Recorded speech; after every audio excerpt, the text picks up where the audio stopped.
I've lived in Pittsburgh a long time. My father's family's from the Pittsburgh area. Well, it's a beautiful region because you've got the confluence of the Allegheny and the Monongahela, and then all the tributary streams, which are really the special parts of western Pennsylvania. It's a tremendous bounty of natural beauty. We are a city of about 335,000. 50 years ago, 60% of the people that worked in Pittsburgh worked in heavy manufacturing. Today, that's less than 10%. We live in a beautiful place. This is a beautiful city, and within 10 minutes you can be in the middle of nowhere. I had only been to Pittsburgh twice in my whole life, and my image was woefully outdated. I didn't have an appreciation for the tremendously varied and interesting history that Pittsburgh has, of the architectural wealth that's here. I don't think people appreciate the confluence of the three rivers and how important that is to our sense of place. But it's a city of bridges. You can't go anywhere without crossing a bridge. We've got more bridges than any city outside of Venice. I'm not originally from Pittsburgh. I came to get my degree in architecture. I used to restore Corvettes, and there was a color gray called Steel City Gray for Corvettes. And I think that was my image of Pittsburgh. Pittsburgh is hell with the lid taken off. James Parton, 1866. In the late 19th century, Pittsburgh was a place that was a beehive of energy and industry. My father worked for 51 years in a steel mill in the South Side. It was a place of enormous power. But also, there were attitudes towards the environment, that the environment was there to be exploited. I first saw Pittsburgh when I was about 13 on a train, and we pulled into Penn Station. As we did, the windows got darker and darker and darker. It was about 2:30 in the afternoon. The street lights were on. That was my first impression of Pittsburgh. I think the most powerful quality about the community is this ability to respond. There's the story from the 1940s and 50s about General R.K. Mellon and Mayor Dave Lawrence collaborating on cleaning up the air and the water. Pittsburgh 50, 75 years ago was a leader in heavy industry, and that's the image that we battle against on an ongoing basis. Unfortunately, a lot of people still haven't caught up with the current Pittsburgh. I'm from Boston. I'm as guilty as any other foreigner, and I came in looking for steel mills and heavy industry. And that's the way it came for myself and my wife. In fact, I came to interview in Pittsburgh, and she said, "You must be thinking of moving on your own." And I popped through the tunnel here, and it was just unbelievable. Underneath all of that smoke that existed at the turn of the century up until about the 50s was a beautiful environmental city. It's a night and day what 50 years can do. Between 1978 and 1983, much of Pittsburgh's steel industry collapsed. When the mills closed down, and they created what we call industrial brownfields, abandoned industrial sites. We are probably leading the country in old brownfields reclamation. It is remarkable to watch some of these old steel mill sites.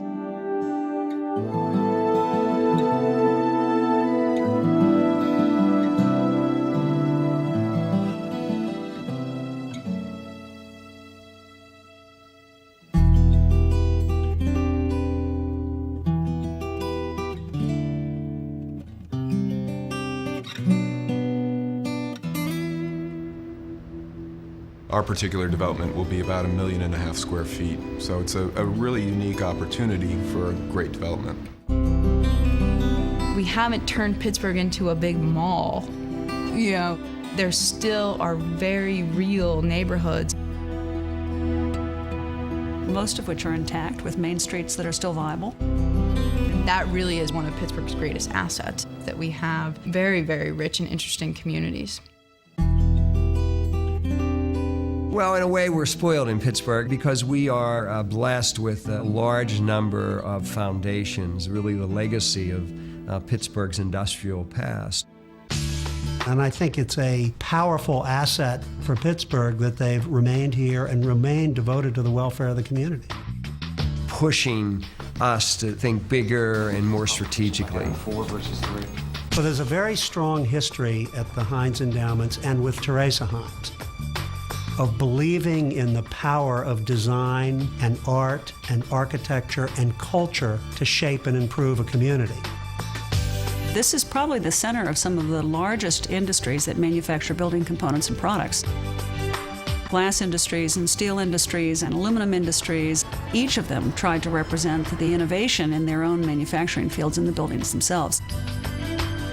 We also were blessed with civic leaders who brought in famous architects from every generation, from Richardson's Courthouse up through modern buildings, including Raphael Vignoli, who's done it on Convention Center.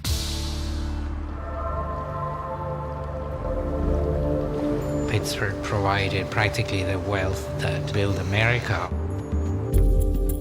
I had never been there before, and I found the place absolutely stunning. Just the approach through the tunnel, having the benefit of the visual impact of it. It's a spectacular place. The design competition really, I think, changed how we think of design and development projects here in the city. What's the problem? It is like this configuration. Investments in large civic buildings like this are rare. In this case, it was a series of foundations who are beginning to see the importance of environmental focus. The Heinz Foundation was very generous in providing competition resources. The Vignoli HNTB team. Working in this fashion brings the best out of the people that participate.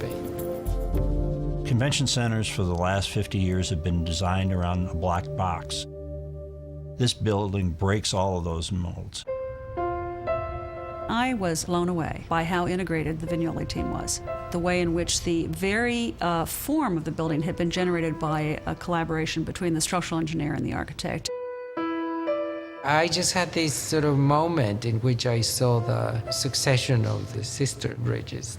It really made a wonderful sort of interpretation of what the program of a convention center is, which is essentially a space with very few columns. It is a bridge. It is a bridge. That is an amazing thing. And we watched them build the trough and lay these tiny little cables wrapped around each other and bring this thing up so that it gradually rises.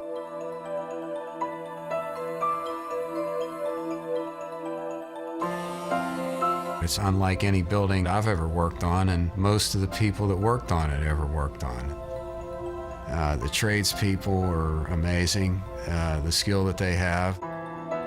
There's not a green building of this size in the world. There's not one with this kind of architecture, this kind of structure, this kind of lighting. A green building is a healthy building. It's environmentally responsible, has less impact on the environment and on humans.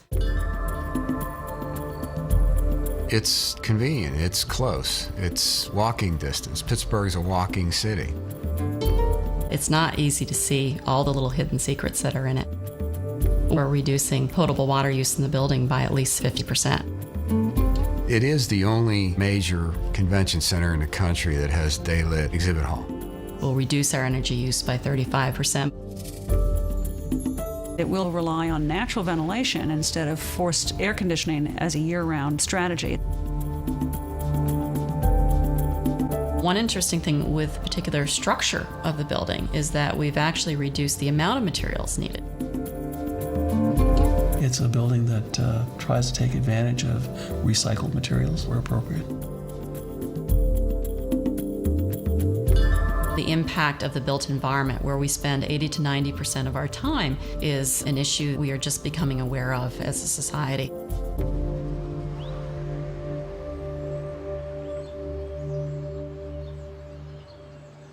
How do you sell a building like this? I walked somebody upstairs one day, and we walked into the exhibit hall, and the person said, "Wow."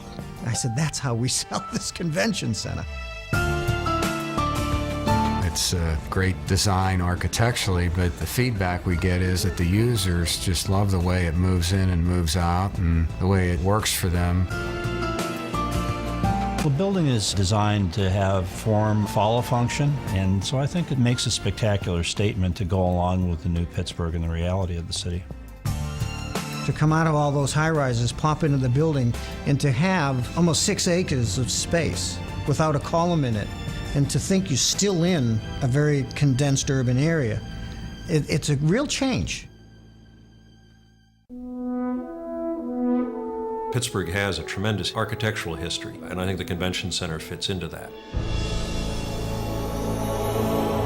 The building is trying to live up to that demand in reconnecting the city with the river and the environmental agenda, which is so much part of this design.